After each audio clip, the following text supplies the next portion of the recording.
আসসালামু আলাইকুম। এটা সিলেট মৌলভীবাজার মাথাকাবন অবস্থা। দেখেন বন্যা এসে তাদের কি অবস্থা, রাস্তাঘাট সব ডুবে গেছে, লোকজন পার হতে পারতেছে না। আর এখানকার অনেক জমি ধান নষ্ট হয়ে গেছে। দেখুন তাদের কি কষ্ট। বর্তমানে আজ 3 দিন ধরে বৃষ্টি ঝড় বাদল হয়, অবস্থা খুব খারাপ। কারেন্টের পোলও অনেকগুলো ভেঙে গেছে। বর্তমানে এখানে 3-4 দিন যাবৎ কারেন্ট নাই।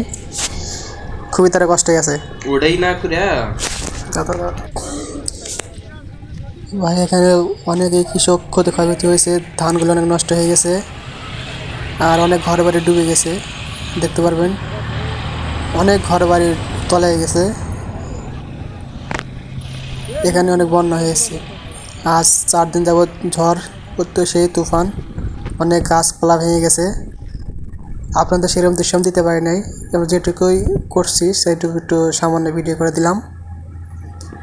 দেন কারেন্টের অবস্থা খুব খারাপ, প্রায় অর্ধেক পুরো ডুবে গেছে। এখানে একটা হাসপাতাল হওয়ার কথা ছিল, প্রাইভেট ক্লিনিক, তা হলো না।